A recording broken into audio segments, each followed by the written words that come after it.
The impalement practiced by Vlad the Impaler was nothing like you imagine. It wasn't a simple sharpened stake. Archives reveal a shocking detail. The stake was thick, heavy, with a rounded and heavily oiled tip. The purpose of this modification wasn't to pierce the body and cause a quick death. The goal was the opposite. Under the victim's own weight, such a stake wouldn't puncture vital organs, but would slowly enter the body, pushing them aside. It acted not like a knife, but like a finger being slowly pushed through dense gel. It didn't tear tissues, but slid past them. This allowed the victim to remain conscious, dying from pain, shock, and dehydration over several days. The agony could last up to 3 days. That's 72 hours of continuous, excruciating pain in full public view. This wasn't an act of mad sadism. It was a cold, calculated technology that turned a person into a living, screaming monument of terror. Later, we will show how this technology was used on an unprecedented scale to stop an army of 100,000 without a single battle. But here we encounter the first logic-defying paradox. How could the Ottoman army, the conquerors of Constantinople, who practiced impalement themselves, be so demoralized by the sight of a forest of the impaled that they retreated?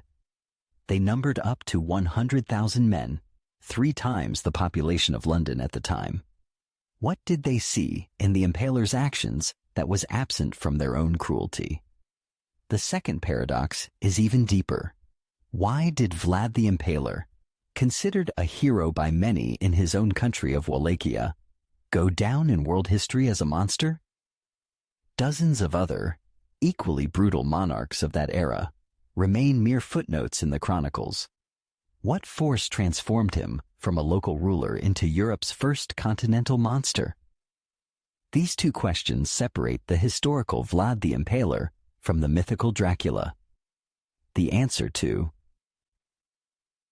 them will change your perception of him. This video is not just a biography, it's an analytical breakdown, a deconstruction of Vlad Dracula's methods. By the end, you won't just have a collection of facts, but a system, an arsenal of his 6 key tools. We will dissect the stake as a political scalpel, analyze his surgical cruelty beyond impalement, uncover the mechanism of the information war that created him, and attempt to construct his psychological profile. We won't give you a ready-made answer, but 6 key tools for your own investigation. You will see not only what he did, but why it worked. You will be able to form your own answer to the main question: who was Vlad the Impaler really? A hero, a psychopath, or a genius of psychological warfare? To answer these questions, we must dissect the impaler's main tool, the stake, not as an instrument of torture, but as a scalpel, a surgical instrument of power. The Ottomans, conquerors of Constantinople, practiced impalement themselves. So why did the sight of stakes in Wallachia break their morale? At first glance, the impaler was doing the same as others, executing enemies and criminals. A brutal but understandable norm for the 15th century. But everything changes when we look not at what he did, but to whom and how. After refusing to pay tribute, he executed the Ottoman envoys. This was not merely an act of defiance. It was a public manifesto thrown in the face of Sultan Mehmed II. He turned an execution into a message that was impossible to ignore. The impaler was the first to use the stake not for killing, but for communication. The technology of the rounded, oiled stake was designed to maximize the duration of this bloody broadcast. But this weapon, honed for external enemies, was first tested on internal ones. The most dangerous enemy for a ruler of a small country is not the empire on its border, but its own elite. Why did Vlad begin his reign by attacking not the Turks, but his own aristocrats, the boyars? It seems illogical. The political culture of Wallachia was one of conspiracy. It was the boyars who had betrayed and brutally murdered his father, and who had blinded his older brother Mircea and buried him alive. His actions might have seemed like revenge, but it was more than just revenge. On Easter of 1459, he summoned about 500 boyar families to a feast. He had the elders executed on the spot. The younger ones were sent into servitude to build his fortress. In a single day, he physically eliminated the old aristocracy. It was a surgical operation to remove a political tumor. He combined a personal vendetta with a coup d'etat. By doing so, he secured his rear and could finally turn to face the main threat from the south. Having cleared his home front, he began to build a new country founded on a completely different principle. How do you eradicate corruption and theft in a country where it has become the norm? Vlad found a solution that literally nailed crime in place. Legends tell of a golden cup at a fountain in his capital, Targovište. It weighed 1.5 kilograms, yet for years, no one dared to steal it. This creates the image of a harsh but just ruler. But behind the legends lies a system of total state terror. The punishment was completely disproportionate to the crime. For stealing a chicken or telling a lie, one could end up on a stake next to a Turkish spy. The rule of law was maintained not by respect for authority, but by primal terror. The Impaler created a unique system of equality and terror, where social status meant nothing in the face of punishment. It was the only language understood by boyars, merchants, and peasants alike. But this iron order built on blood came at a price. Was Vlad the Impaler a unique monster? Or was he simply a product of his brutal times? Torture and mass executions were the norm. Louis XI in France, the Inquisition in Spain. At first glance, the Impaler was just following the trend, but the difference lay in the function of his cruelty. For other monarchs, terror was one of many tools of power. For the Impaler, cruelty wasn't just a tool. It was the essence of his rule. It was his main state project and the only language he spoke with everyone. His system of power worked like a sieve. It wasn't designed to build anything, but to filter out everything superfluous. Traitors, thieves, dissenters. His uniqueness lies not in the fact of his cruelty, but in its totality and systematic nature. He wasn't just a tyrant. He was an architect of terror. And the stake was just one element in his arsenal. Others were even more sophisticated. What would drive a ruler to boil people alive in a giant cauldron? At first glance, it seems like pure madness. But this, one of his most gruesome executions, had its own cold, almost economic logic. This execution wasn't applied randomly. It was reserved for two types of criminals: counterfeiters, who melted metal for fake coins, and horse thieves who, according to legend, cooked the meat of the horses they stole. The Impaler created a system where the punishment literally mirrored the crime. They were often boiled in the very same cauldrons they used for their deeds. You melt metal, he would say. You will be boiled in metal. It was a twisted form of poetic justice. And this same logic explains why he nailed turbans to people's heads. In the winter of 1461, envoys from Sultan Mehmed II arrived at Vlad's court. They refused to remove their turbans in his presence, citing their ancient custom. This was a standard demonstration of imperial superiority.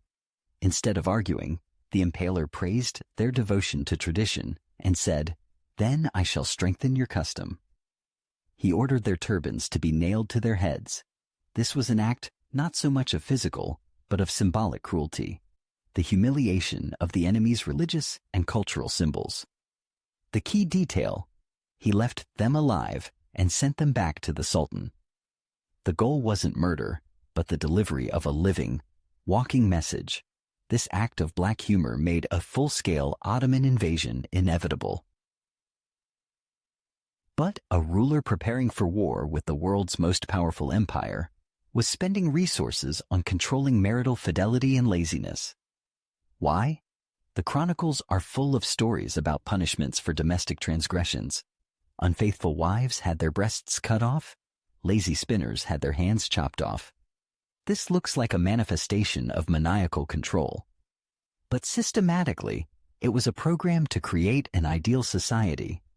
Militarized, ascetic, and completely submissive. He was building not a country, but a military camp where total discipline was required. He believed that debauchery and laziness weakened the nation in the face of the enemy. His social policy worked like the tempering of steel. Society was subjected to extreme pressure to become hard and monolithic. But, like steel, it could also crack. We've examined 3 different methods: the stake, boiling in a cauldron, and nailing turbans. Which one was the most psychologically effective? Think for a second. In reality, there was no single most effective method. Their power lay in their precise application. Vlad was a genius of targeted terror. He intuitively understood that demoralizing an army required the mass horror of impalement. Humiliating the Sultan required a personal, symbolic insult. And controlling his own people required a mirrored punishment that everyone could understand. Every act had a target, an audience, and a message. This was the marketing of terror. But this entire system of physical control proved powerless against a new weapon, one that struck not at bodies, but at his reputation. While he was building his empire of fear, his enemies were building his image as a monster, and their weapon proved to be more durable. How did a local trade dispute between the Wallachian prince and a group of merchants give birth to the monster we know today? The answer lies not in Wallachia, but in German printing presses. Vlad the Impaler revoked the trade privileges of the Transylvanian Saxon merchants to support his own. In response to their protests, he carried out mass executions. But their revenge was more technologically advanced. Instead of an army, they used the most advanced weapon of the era, Gutenberg's printing presses. Between 1488 and 1521, no fewer than 13 editions of pamphlets were published. By 15th century standards, this was an absolute bestseller. History's first targeted information campaign. The pamphlets were always accompanied by gruesome woodcuts, depicting the impaler feasting amidst a forest of the impaled. This visual image went viral and proved more powerful than any text. You are about to see how real facts were mixed with outright lies. What is more terrifying, 20,000 real corpses on stakes, or a fabricated story that their ruler drinks blood? The pamphlets proved that a well-told lie is more frightening than the truth.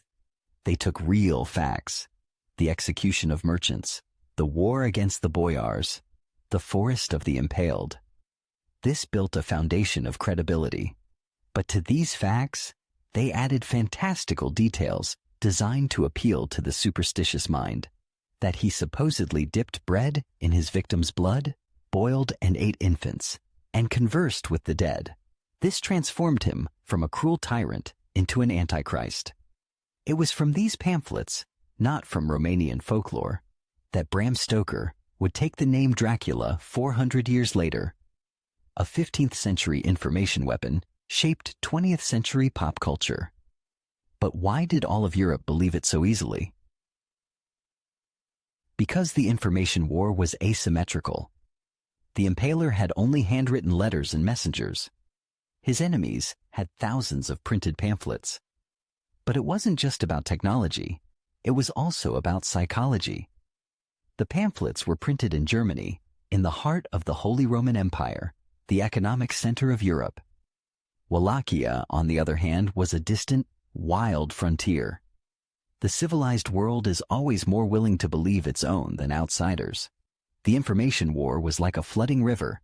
The pamphlets became a powerful torrent that inundated Europe, while the impaler's letters were mere streams lost within it. Thus, Vlad the Impaler, a master of psychological warfare on the battlefield, found himself helpless in an information war While Europe was reading horrors about him, he was about to face the most important and bloodiest battle of his life. So, we have two images: the real, cruel ruler and the mythical monster from the pamphlets. Which one is closer to the truth? He certainly didn't drink blood or eat infants. That was propaganda. But his real documented actions were so brutal that the fabrications seemed like only slight exaggerations. And that was the genius of the propaganda. It was built on a foundation of real horror. If a man is capable of impaling 20,000 prisoners, why wouldn't he feast among them?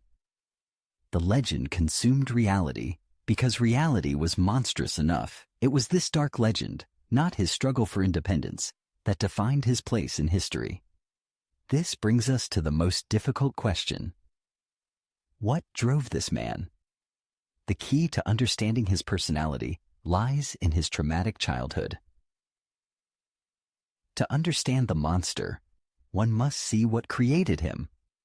The key to his personality lies in a paradox. Vlad Dracula spent his childhood and youth not in his native Wallachia, but as a political hostage of the Sultan, the very enemy he would fight his entire life. From age 11 to 16, from 1442 to 1447, he and his younger brother Radu lived at the Ottoman court. This was not imprisonment in a dungeon, but life in a gilded cage with the best education. But there, he witnessed firsthand the colossal difference between the anarchy and betrayal of the Wallachian boyars and the iron-fisted centralized power of the Sultan. He learned statecraft from his enemies. His brother Radu converted to Islam and became a friend of Sultan Mehmed. Vlad, however, harbored a deep-seated hatred. The same experience broke them in different ways. This is precisely why his cruelty was so systematic, rather than chaotic. If we set emotions aside, was there a system to this cruelty? The pragmatist version argues that yes, there was. This was the sixth and main element of his arsenal: cold calculation. His entire reign of terror can be broken down into three clear political objectives. First, centralizing power by eliminating the boyar opposition. Second, eradicating crime for economic stability. Third, intimidating external enemies, primarily the Ottoman Empire. His terror was not chaotic. It was surgically precise, targeting specific groups: corrupt aristocrats, dishonest merchants, and Ottoman spies. In a letter to the Hungarian king, Matthias Corvinus, he coolly, like an accountant, reported the killing of 23,884 Turks and Bulgarians, listing them by head count. This is not the language of a maniac. It is the language of a wartime statistician. But then, how do we explain the facts that don't fit into this cold logic? Some of his actions are so excessive that they suggest he derived pleasure from them. These are the arguments for the psychopath version. Nailing turbans to the heads of envoys isn't politics. It's vicious black humor. The stories of feasts amidst the forest of the Impaled suggest a reveling in absolute power over life and death.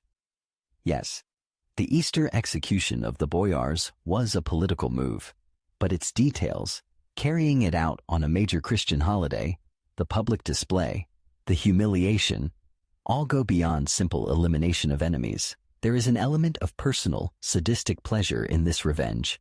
His cruelty worked like fire. It could be a pragmatic tool, but at times it turned into an uncontrollable blaze. So, we are faced with two masks: the cold strategist and the mad sadist. Which one is real? Perhaps the question is wrong. Perhaps both were real. The era demanded qualities in a ruler that we would today unequivocally classify as psychopathic. A soft person simply would not have survived in that environment. This explains why he was considered a hero in Wallachia, but a monster beyond its borders. In Romanian folklore, he often appears as a harsh but just ruler. His psychopathic cruelty was directed outward, at the Ottomans, and inward, at the boyars and corrupt officials despised by the people. For the common person, he was a terrifying but our terror, one that protected them from the terror of outsiders. Now we will see how all his methods, his entire psychology, his pragmatism and sadism converge at a single point, in the creation of the most gruesome work of military art in human history, the Forest of the Impaled. In 1462, Vlad the Impaler, with an army 10 times smaller, does the unthinkable. He doesn't just defend, he provokes an invasion by the 100,000-strong army of Mehmed II, the conqueror of Constantinople. What possessed the ruler of a tiny country to take such a suicidal step? It wasn't a miscalculation, but the first move in a game where the stakes were his country's survival. His tactics seemed standard, but were taken to the extreme. Night raids, poisoned wells, scorched earth. This exhausted the giant army, slowed it down, and sowed uncertainty. But all of this was merely a prelude. Guerrilla warfare inflicted damage, but it couldn't stop the Ottomans. A military victory in open battle was impossible. The Impaler understood. He would lose a physical fight. Therefore, his main target was not the army, but the mind of one man, the Sultan. He needed a weapon not against bodies, but against will. And he decided to use the invaders themselves as the material for this weapon. Where history sees only a slaughter, a cold technology was at work. How do you turn an execution into a precision weapon? The Forest of the Impaled was not a spontaneous act of rage, but a planned military psychological operation. It had a target, a location, and a methodology. On the approaches to the capital, Targovishte, he executed not only captured Turks, but also collaborationist Wallachian boyars. This was a signal to enemies and traitors alike. But the numbers shatter this simple picture. Around 20,000 bodies. This was a valley transformed into an installation covering several square kilometers. The stakes were of varying heights, creating a hierarchy of horror, the tallest for the most high-ranking prisoners. It was a calculated landscape design of terror, an assault on all the senses, the stench of decomposition, the incessant groans of thousands of dying men, the cawing of crows that, according to witnesses, built nests in the bodies. And into this man-made hell rides Sultan Mehmed II himself. How could a spectacle of death stop a man who had witnessed the fall of Constantinople? Mehmed was a battle-hardened warrior, and his army practiced impalement themselves. The answer lies not in the cruelty itself, but in who employed it. The Ottoman chronicler Leonikos Chalkokondyles recorded that the Sultan and his vanguard were paralyzed with shock, but the sources hide the main point. The Turks were demoralized, not by the cruelty as such, but by the fact that a Christian had used their method of execution against the warriors of Islam on such a satanic scale. This was a violation of the world order, an act of blasphemy, not an act of war. In their eyes, the Impaler transformed from an enemy into an unholy force, one that could not be fought by conventional rules. He attacked not their fighting spirit, but their religious foundations. Looking upon this field of death, the Sultan uttered, "You cannot take the country of a man who is capable of such things." These were not words of fear. They were words acknowledging defeat on a metaphysical level. He turned his army around and left. How did a victory that saved his country not turn its ruler into a hero for all of Christendom? The Impaler halted the Ottoman expansion, something many European monarchs had failed to do. So why, instead of glory, did he receive eternal damnation? The Forest of the Impaled was a brilliant and only possible solution that saved Wallachia. But this victory definitively answered the second question from our introduction. Rumors of this act, greatly amplified, reached Europe and horrified even his allies. The scale of the cruelty was beyond comprehension, even for the 15th century. His greatest triumph became the final nail in the coffin of his reputation. It was after the Forest of the Impaled that the German pamphlets gained the most powerful and real basis for their propaganda. The weapon that saved his country physically, destroyed his legacy. Informationally, it was a Pyrrhic victory. Wallachia was saved, but devastated. The scorched earth, poisoned wells, and thousands of corpses on stakes left the country on the brink of famine and plague. The Impaler's army was exhausted. His system of total control, effective in peacetime, began to crack under the pressure of full-scale war. He had won the battle for territory, but was beginning to lose the war for loyalty. The people and the boyars, worn down by his terror and the consequences of the invasion, grew tired of their savior. They wanted not glory, but peace. And Sultan Mehmed, as he retreated, left them the perfect tool to achieve it. He left them Radu, Vlad's younger brother, handsome, diplomatic, a convert to Islam and Ottoman customs. Radu was the complete opposite of the Impaler. He was everything Vlad was not, compromising, predictable, and obedient to the Sultan.